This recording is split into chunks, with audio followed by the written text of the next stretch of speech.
Hey everybody, Bill and Deb. Hi there. Hope y'all are having a good day.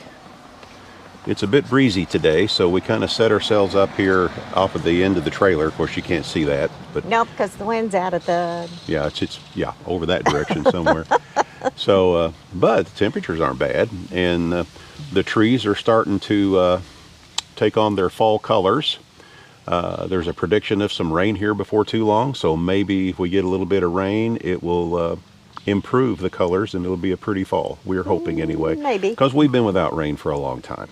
You know, it's been pretty dry here. In fact, the county we're in is currently under a burn ban. Yeah. As is neighboring counties around us.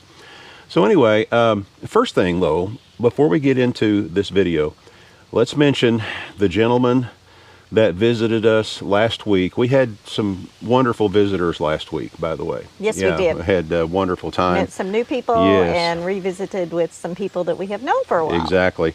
And first I want to mention the gentleman that came over here from out west. Oh, yes. And brought us, he makes American flags out of aluminum. It was Adam. Yeah, his name was Adam. Greg. And his father Greg, and we didn't get to meet No, we did not. Mrs. His Adam. mom. Mrs. Adam's Greg. mother.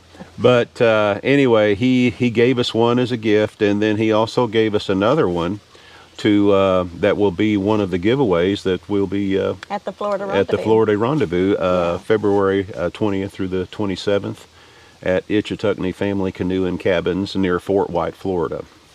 So that's going to be one of the giveaways.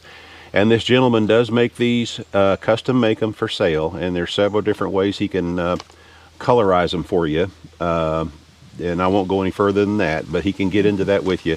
So we will leave some contact information in the description and in a pinned comment. Okay? Absolutely. Yeah. And our designer, our merch designer, Sherry, is working on our new Florida Rendezvous merch. Right. So hopefully, we'll have some of that before too long. The next couple that we met, and they came here to camp for about 4 days and happened to be just right at the time when we were off duty.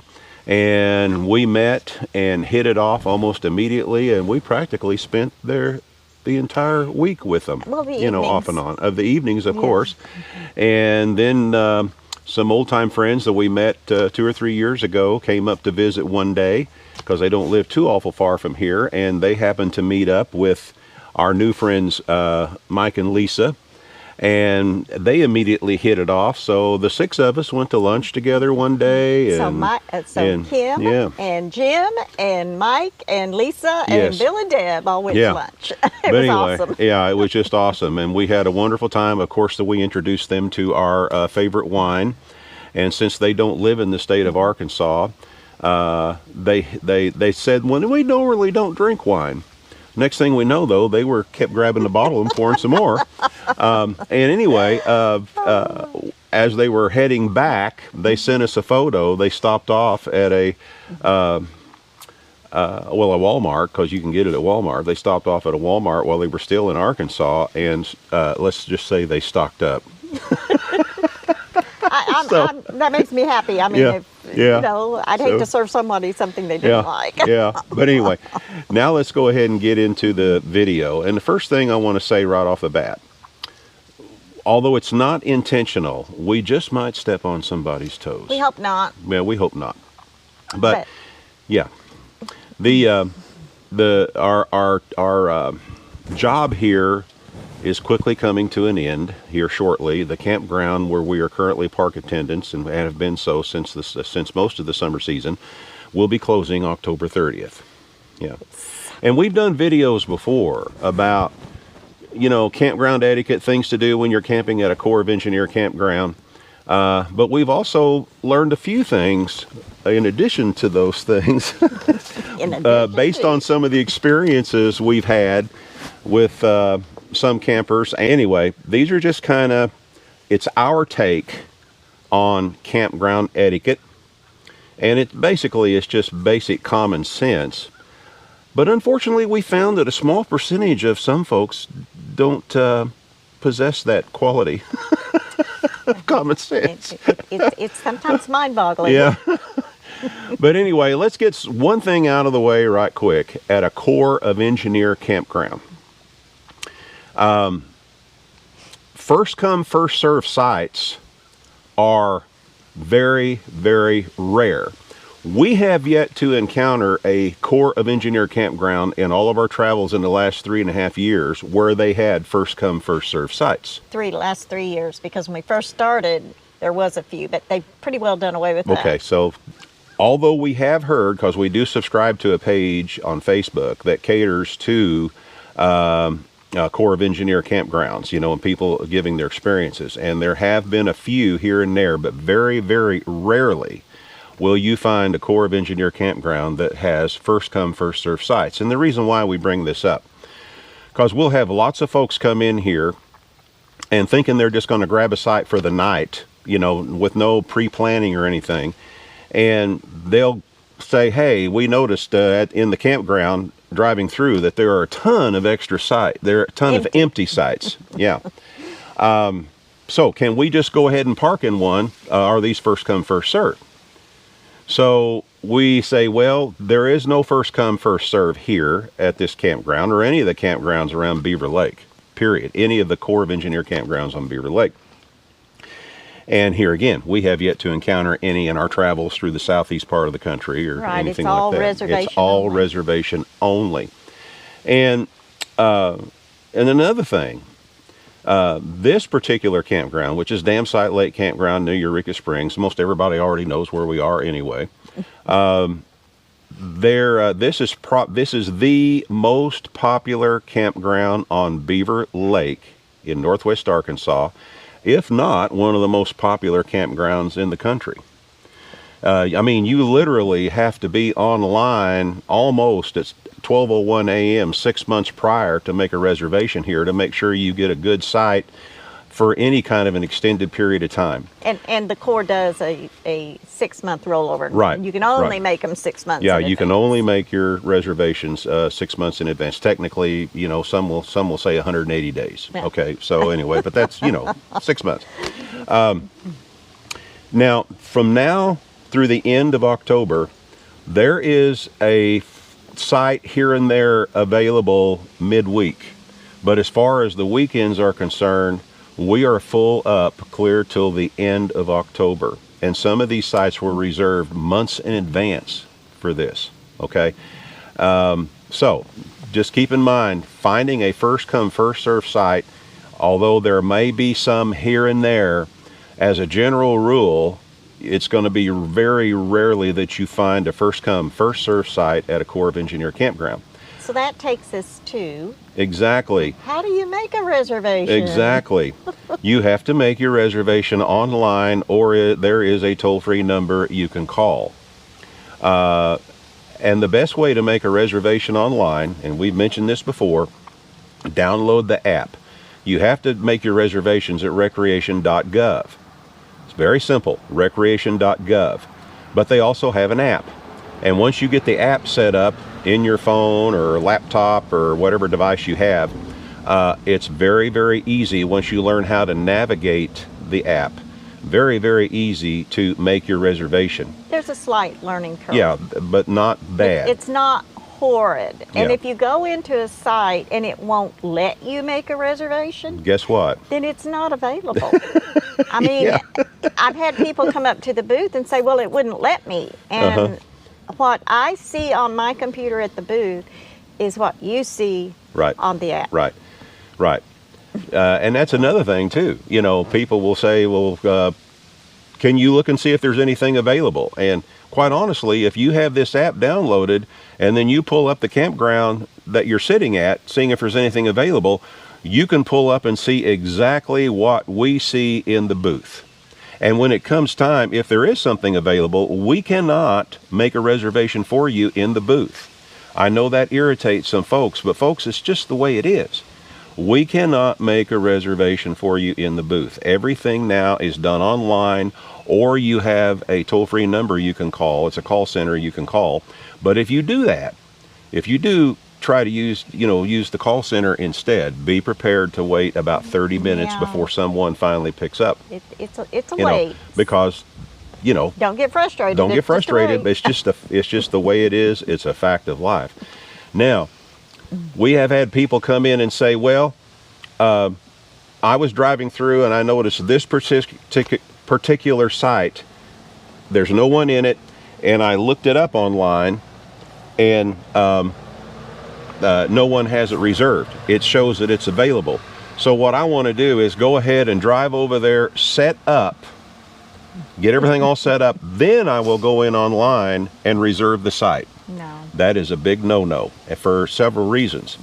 For instance, well, first and foremost, right at the booth, when you pull into the booth, and we found that a lot of people don't take time to read the notifications stuck in the window at the booth, but there is a notification right there that says you cannot do that. It's right there in plain English. The reason is, just by the time you drive over there, someone else could have gone online and grabbed it, and then you're setting up on someone else's reservation. Right, right. And then you'll have to move. It can change literally minutes. Yes. Literally just 5-10 minutes. You can look and say, okay, this site's available, and then you go back in 10 minutes later and someone else has grabbed it, especially in a popular area, like this. So, no, you have to have your reservation done. You'll have your confirmation email that'll be sent right back to you immediately once you close out. You'll get an email almost immediately confirming that you have this reservation. Then you can go set up at the site. Right. But wait till you get that because exactly. You've got to be able to show that to someone if there's no one in the booth. If there's a ranger come by, you've got to be able to pull that up and say, yes, I did have a reservation. And that's another subject, no one in the booth. We hear these complaints all the time about no one in the booth, Well, and let me get this out of the way right quick. We're going to talk about something here, but we do not want this to get political because we do not discuss politics on this channel. As we've said in the past, there are plenty of other channels to air your grievances from a political side, but this channel is not one of them. So any political comment from either side of the fence will immediately be removed. So we can say this right now. There have been budget cuts in the last 3 years. Three and a half years. Yeah. Because of this, sometimes they don't have camp hosts in the booth. Okay. Right now they're asking for volunteers, right, which is what we do. Right. And sometimes they don't get volunteers, right, so there's no one in the booth. There was no one in the booth. So when that happens, a ranger will come by periodically, and he will have everything, all the information there, and he will be double checking people throughout. He or she. I'm sorry, I should say he or she, or she or he. I want to be correct on that. But they will be checking throughout the park and, have your confirmation email ready to show, because they will stop by and want to verify that you are truly supposed to be in that site. And then, of course, they will give you a yellow tag, that you can hang on your mirror and to prove that you belong there in that site. Now, we've also had some people come through where they check in late at night after the booth is closed. Which is fine. Which is fine. But they'll come in the next day and say, well, I checked in at 10 o'clock last night and there was no one in the booth. We do go home. We don't live in the booth, folks. We don't live in the booth. I'm not going to live in an 8x8 booth. No, we don't live in the booth. No. We sit there during the hours we're supposed to sit there. Right. And we do have a closing time. If for some reason we take a potty break or a lunch break, we miss people. Yeah, it's going to happen, It just happens. So, don't get upset if you're coming in at 10 o'clock at night and there's nobody in the booth, okay? But you have your reservation, so you're fine. Yeah, as long as you got your reservation to prove that you belong there, you have no issues. Go find your site and go on. Now, there's another thing you need to be careful of, and we have this happen a lot here. We have Dam Site Lake Campground, and we have Dam Site River Campground. Dam Site Lake, of course, is on the lake side of the dam.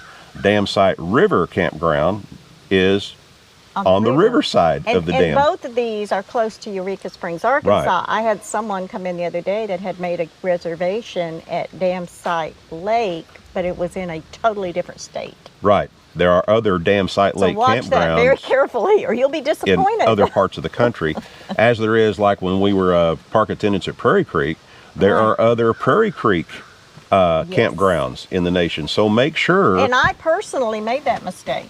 Yeah, you did. I booked a reservation at Prairie Creek thinking I was going to Arkansas, and I made it Prairie Creek, Alabama.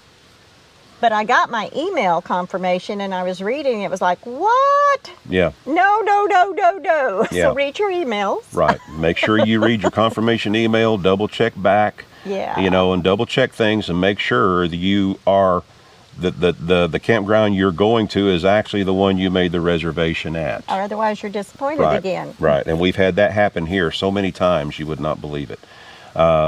Very often.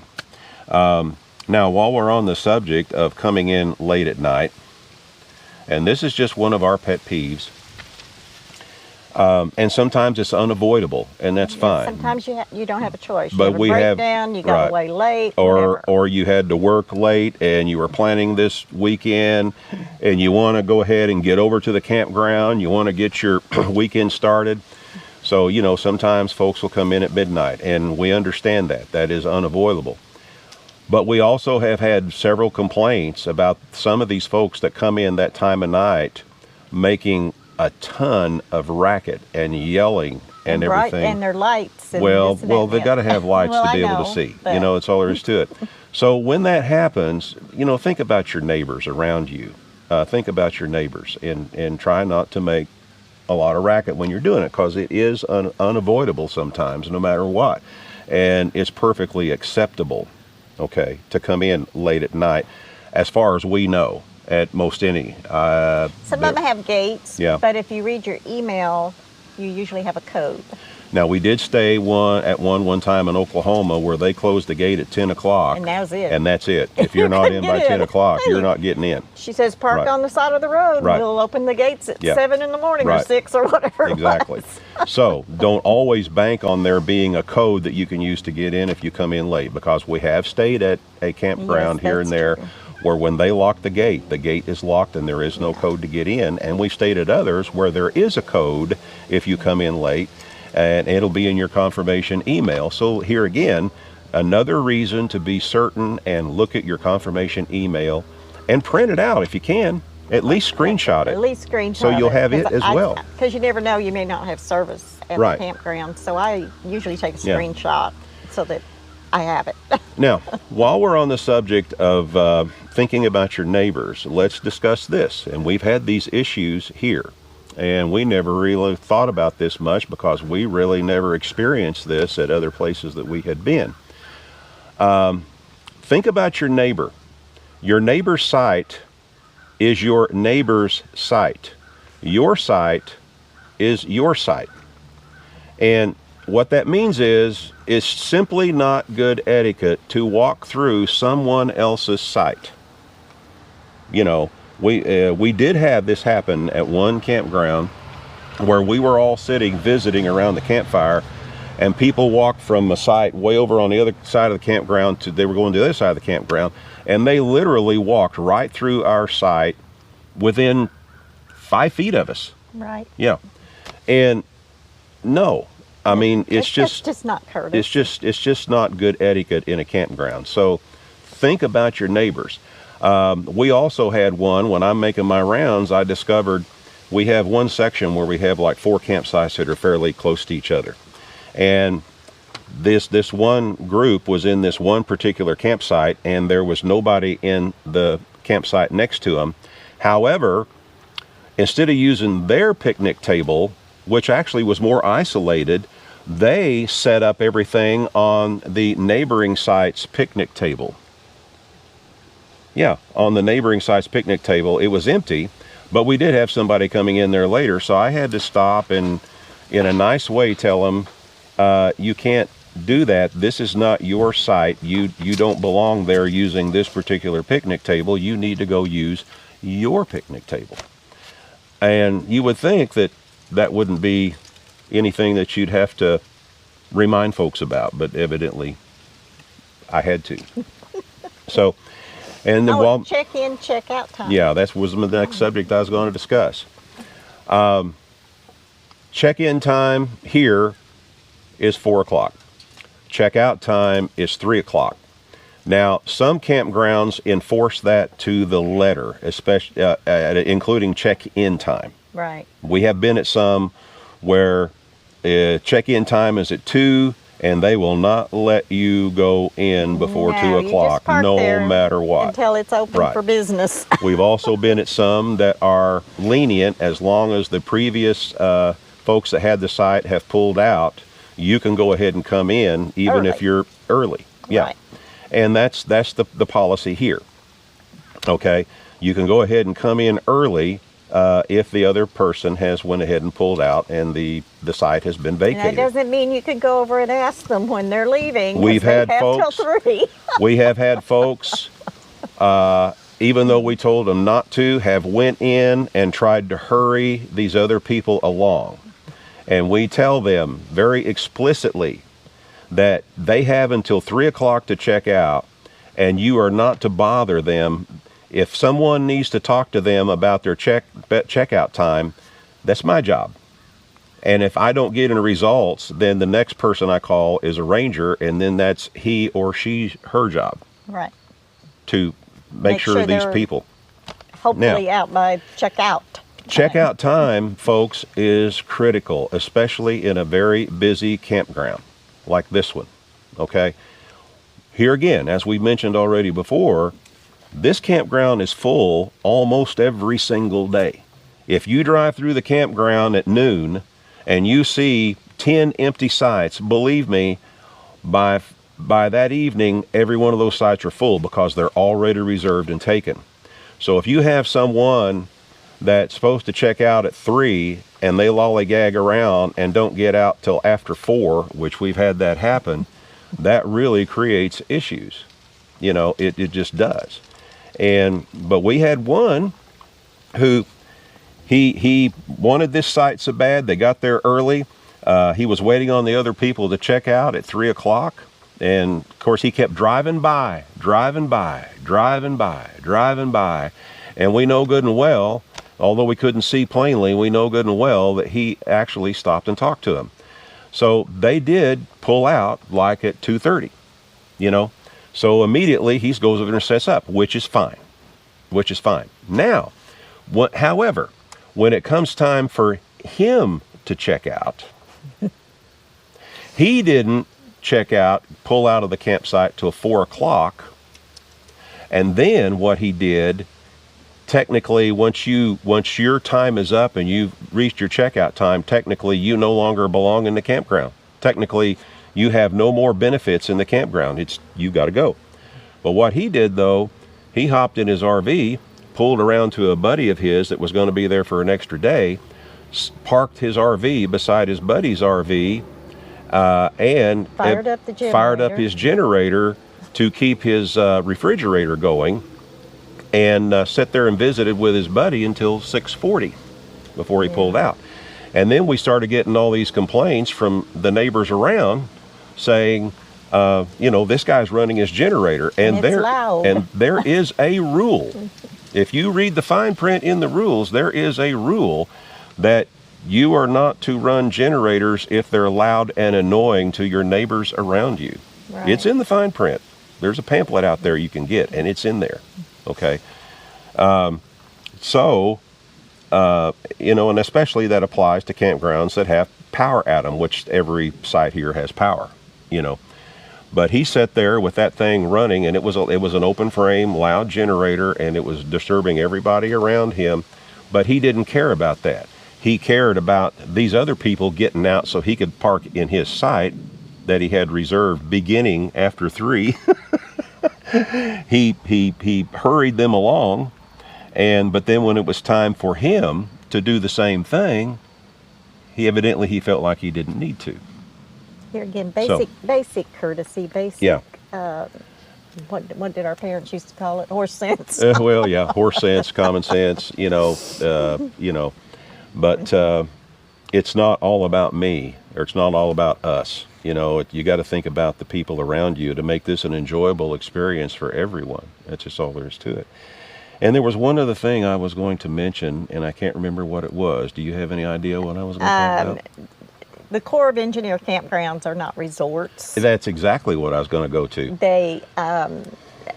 They may have electricity, water, some even have sewer at certain sites, but they are still out in nature. They are still, could be an unlevel site. It could still, we had someone complain the other day about flies. I'm sorry. Well, let me see if the Corps will turn on their force field and keep the flies out. These are not fancy resorts. These are, your electric may be a little bit of a distance, so bring an extra, we have 50, 75 feet We of carry electric. 75 feet of electric cord and 75 feet minimum of water hose. Yeah. Because one never knows when you're going into these sites. Right. We have stayed at some sites where it's like they put the electric and water in between two sites. Right. I mean, it was, so you have to be prepared for that. Right. You have to be prepared to level. Right. Right. It's just, You know, to us, it's common sense stuff. yeah. And then think about it, folks, especially if you're using the senior pass where you get a 50% discount. 50% discount, if you're at a site that normally would be $30 a night, you're getting it for $15 a night, okay? $15 a night. And the neat thing about COE campgrounds is the vast majority of them are on a beautiful lake or a beautiful river or something like that, you know, and you're in beautiful surroundings. It's not going to be a $100 a night resort pad where you don't have to worry about leveling, where your power pole and your water is right at your fingertips. There may be you know. low-hanging branches Yes, on trees. yes. You cannot cut those. Yeah. That's a federal Right. offense. It is. You can't There's a cut rule. limbs off of trees. You can pick up limbs that are on the ground. Right. But you can't cut a core parks because this is No. all a conservation type It's area. in the book. You know, you just can't do that. It's in the book. You are not allowed to cut a tree down, cut a limb. It's in the book. So Okay, these so- are things you have to be aware of. Right. So, you know, here again, one more time, there's no other way we can say this. Corps of Engineer campgrounds are not a resort. The pads are not going to be perfectly level all the time. Very rarely, as a matter of fact. Yes, and they're not always going to be paved. And they're not, yes, that Sometimes is true they're too. gravel. Right. And you're not always going to have, if you have water at the site, you're not always going to have the water spigot. Within 5 feet of your rig. Right. It's just not going to be like And that. the same for the power pole. And you know what? Sometimes it might be on the wrong side of the site. We've had people complain because it was on the opposite side of the site. Keep in mind, folks, we're not staying at a resort. We're staying at in most cases, a beautiful campground that's got beautiful surroundings, either near a lake or a beautiful river or something like that. Right. You know. So yeah, $15 a night, $12 a night, you know, come on. Think about this. What do we expect? What can we say? So, but if you want all those things, hey, there's a campground just around the corner here, not too far, you know, $60 a night, and you don't have to fret over none of that stuff. Right. Absolutely. But it's not near the lake. You don't have any kind of a view or nothing, No. you know. So anyway, I don't know what else to say. I know I think we've probably we upset probably enough stepped people. on some toes, and we don't mean to do No, we do that. not. We're just trying. We have a lot of folks that are new to this now, you know, because of the major boom in the RV industry in the last few years. So these are things that we feel like need to be discussed, you know, when it comes to a Corps of Engineer campground. And Corps of Engineer campgrounds by far is one of the best deals going for traveling. The main thing we would like to say is, if you don't have the recreation.gov, the recreation.gov app downloaded, get the app. It's free. Once you learn how to navigate that, it will make your travels and reservations much simpler and easier. You've got And if you qualify for the senior pass, you have to be a minimum of 62 years old. There's two ways you can go with the senior pass. You can buy it yearly for $20 a year, or you can get a lifetime pass for $80, and it will be good from then on, from the time you get it. If you get the senior pass online, which you can do, there will be an additional $10 handling fee. The best way to get your senior pass is go to the nearest Corps of Engineer project office. And if there are Corps of Engineer campgrounds in the area, you're not very far from a Corps of Engineer project office. No. You walk in there, show them your ID, you won't have to pay that $10 handling fee, and they should hand you that's the way they did pass. us. That's as the far way as they I did know, us. that's the way they're doing it. They should hand you the senior pass right then. And once you get that, come on, people, you can get a site for $15 a night or less. Yeah. You know, with power, the location. In most cases, with power and water, and some, not very many, but some will even have sewer. Right. So, anyway, anything else before we go? I think we've said enough. Okay. Anyway, we got more walkthrough videos coming from the last rendezvous. Have another one going up this coming Friday night. Well, Friday. What date will that be? I don't even know. What's the date? What's the date today? Today's the 11th, I think. October the 11th. I think. Or something like that. It's Tuesday. Yeah. Okay. I'm retired. Yeah. And by the way, I just turned 70 too. Yeah. Oh, the dam's generating. If you hear the horn. Ready to generate. They're telling the fishermen, get out of the water. Get back from the river, because it's fixing to rise pretty quick. Anyway, that's about it. That's the only thing I know what else to say for now, and I'm certain there will be some questions, and we'll be happy to try to answer those questions as much as possible. But get that senior pass if you qualify. It's going to save you a lot of money. It's the best bargain going out there. Corps of Engineer campgrounds are very plentiful east of the Mississippi. They thin out. It's also good at national parks. Oh, yeah. It works at national parks, too. Yeah. Right. It works at national parks, national forests, anything federal. Gives you 50% off of camping, you know, and it will get you in free for the day at some of your major national parks. Exactly. Yeah, if you're just going in to visit for the day. So, anyway. It's worth the money. It's in our opinion. Yeah. Hey, that's how we're able to travel the way we do on our measly Social Security and we're hoping we'll start traveling again November 29th is when we leave Northwest Arkansas. Right. We'll be pulling out right after Thanksgiving. Unless it snows before that. Be pulling out right after Thanksgiving and start moseying towards the southeast part of the country, and then we'll be making preparations for the what we refer to as the spring Tiny House Adventures Rendezvous at Itchituckney Family Canoe and Cabins near Fort White, Florida, which is in the northwest corner of the Florida Peninsula, not the Panhandle. In the northwest corner of the Florida Peninsula is roughly about 40 miles west of Gainesville. That'll give you an idea. That'll give you a good idea where it's at. Anyway, we're going to go for now. This is Bill and Deb with I Ride Tiny House Adventures, and you know what we're going to say. We're not camping. We're living. Y'all get out there and do some of that living. We'll see you again soon. Bye-bye now.